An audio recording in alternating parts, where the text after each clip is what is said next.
Hi అండి, అందరికీ నమస్కారం. నేను మీ Tejashree. Welcome back to our channel Prakruti lifestyle. ఇవాళ రెసిపీలో కాకరకాయ ఫ్రై ఎలా చేసుకోవాలో చూపించబోతున్నానండి. ఈ కాకరకాయ ఫ్రైని చేదు లేకుండా పిల్లలు కూడా ఇష్టంగా తినే విధంగా ఎలా చేసుకోవాలో చూపించబోతున్నానండి. అది కూడా ఇందులో పోషక విలువలు ఏమీ పోకుండా. మరి ఈ కాకరకాయ ఫ్రైని ఎలా తయారు చేయాలో చూసేద్దాం రండి. మొదటగా 1/2 kg దాకా కాకరకాయని తీసుకొని ఇలా పల్చగా కట్ చేసుకోండి. ఇలా మొత్తం కట్ చేశాక లోపల గింజల్ని తీసేద్దాం.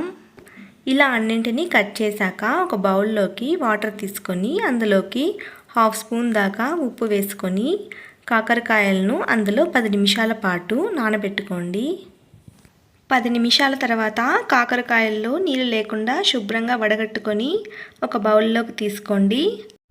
ఇప్పుడు అందులోకి 1 స్పూన్ దాకా గరం మసాలా, 2 స్పూన్ల కారం పొడి, సరిపడా ఉప్పు, 1/2 స్పూన్ దాకా పసుపు, అరకప్పు బియ్యం పిండి, అరకప్పు శనగపిండి, 2 స్పూన్ల పెరుగు, 2 స్పూన్ల నిమ్మరసం వేసుకొని బాగా మిక్స్ చేయండి. పెరుగు నిమ్మరసం యాడ్ చేయడం వల్ల చేదనేది లేకుండా ఉంటుందండి. ఇప్పుడు ఇవన్నీ బాగా మిక్స్ చేసుకున్న తర్వాత వీటిని తీసుకొని పక్కన పెట్టుకుందాం. ఇప్పుడు స్టవ్ ఆన్ చేసి కడాయి పెట్టుకొని అందులో ఆయిల్ వేసుకోండి. ఆయిల్ వేడయ్యాక మనం మిక్స్ చేసిన కాకరకాయని తీసుకొని ఒక్కొక్కటిగా జాగ్రత్తగా నూనెలో వేయండి. ఇలా అన్నీ వేసుకొని కదపకుండా మీడియం ఫ్లేమ్లో కొంచెం సేపు ఫ్రై చేసుకోండి. ఇప్పుడు ఒక సైడ్ ఫ్రై అయ్యాక మరొక సైడు ఫ్రై చేసుకోండి.